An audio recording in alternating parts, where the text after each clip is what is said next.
The house had been empty for years. Everyone in town whispered about it, trading tales of shadows moving past the windows or strange lights flickering late at night. But to Evelyn, it was just a house, a forgotten old place she could rent cheap while she finished her graduate thesis in peace. The house itself was massive, with tall ceilings and long, echoing hallways.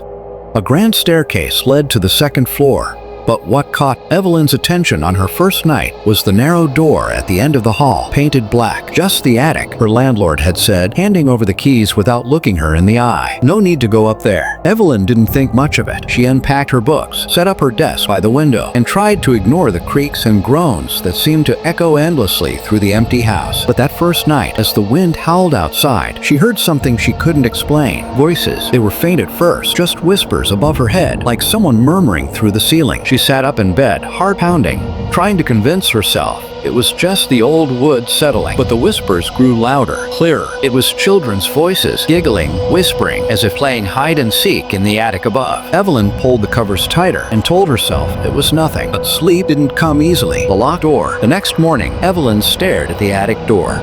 She ran her fingers over the black paint, noticing scratches near the handle, deep grooves like fingernails clawing at the wood. Curiosity gnawed at her, but she shook it off. Locked for a reason, she reminded herself. Besides, she had research to focus on.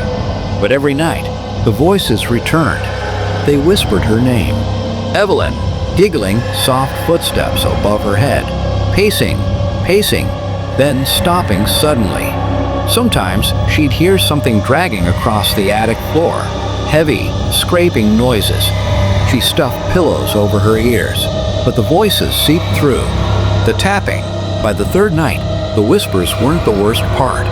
It was the tapping. 3 sharp taps against the ceiling above her bed. Pause. Then again, 3 deliberate knocks, as if someone knew exactly where she slept. She tried to tell herself it was nothing. Maybe squirrels in the walls, maybe tree branches brushing the roof. But when she checked outside in the daylight, there were no trees anywhere near the house. And that black attic door remained locked. Always locked. But the scratches around the handle seemed deeper now. A warning. The local librarian, an older woman named Mrs. Whitaker, struck up a conversation with Evelyn one afternoon. Evelyn mentioned the house offhandedly, not wanting to sound foolish. Mrs. Whitaker's face turned pale. "You're staying there?" she whispered. Apparently years ago, a family had lived in the house, a husband, wife, and 2 children. One night, something happened. The wife and kids vanished without a trace. The husband was found dead, hanging from the rafters in the attic. No signs of struggle, no note. No one had lived in the house since. Mrs. Whitaker leaned closer, voice low. "They say the children's voices still echo from the attic, calling for help." Evelyn laughed nervously, but chills crawled up her spine. The voices get closer. That night, Evelyn lay awake, the tapping louder, more frantic. The voices no longer distant. They sounded like they were just on the other side of the ceiling. And then came the thud. Something heavy dropped directly above her head. She bolted upright, heart hammering. Footsteps now. Slow, deliberate, pacing the attic floor, stopping directly above her bed. The voices whispered, closer than ever. "Let us in." She couldn't take it anymore. Clutching the keys her landlord had given her, she crept down the dark hallway toward the attic door. Opening the attic, her hand trembled as she fit the key into the lock. It turned smoothly, almost too easily, as if the door had been waiting for her. With a deep breath, she pushed it open. A narrow staircase spiraled upward into darkness. The air was colder, heavy with the scent of dust and something metallic, something like old blood. Step by step, she ascended, flashlight shaking in her grip. The attic stretched out before her, vast and empty. But the whispers didn't stop. They circled around her, voices giggling, calling her name. Her light fell upon something strange, deep gouges in the floorboards, like something had been dragged violently. And near the center of the attic, a small child's doll, its porcelain face cracked, its eyes missing.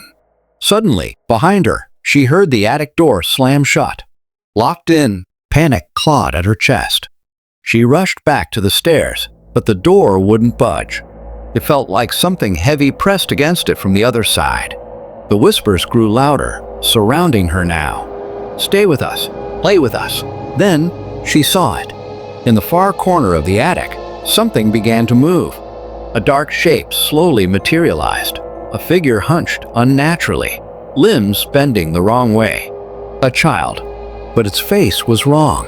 Hollow eye sockets, mouth stretched into an impossibly wide grin, teeth sharp and glistening. Behind it, more figures appeared. Small shapes, crawling, twitching. Children, but not children. Shadows of something once human, now twisted. They crept toward her, whispering, giggling, fingers clawing at the floor. Evelyn backed away, heart racing, hands searching for something, anything. Her flashlight flickered. The largest figure spoke, voice deeper, guttural. "You heard us. Now you're ours. Escape." Desperate, Evelyn grabbed the broken doll and hurled it at the nearest figure. It shattered, and for a brief moment, the shadows recoiled.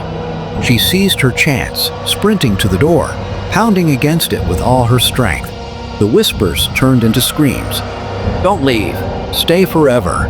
With one final push, the door flew open, and she stumbled down the stairs, not daring to look back. The house seemed to shift around her, walls groaning, the air thick with cold. She ran, flinging open the front door and bursting into the night, gasping, heart still pounding. The house watches. Evelyn never returned. She left everything behind, renting a motel room miles away, refusing to set foot near the house again. But sometimes when she lies awake, she swears she can still hear faint whispers through the walls, distant tapping at her window. Back in town, the house remains empty, and if you listen closely, you might just hear children's voices calling softly. Come play with us. Thank you for listening to Voices from the Attic. Well, if that story sent shivers down your spine, don't forget to like, comment, and subscribe for more terrifying tales. Hit the notification bell so you never miss a new horror story release.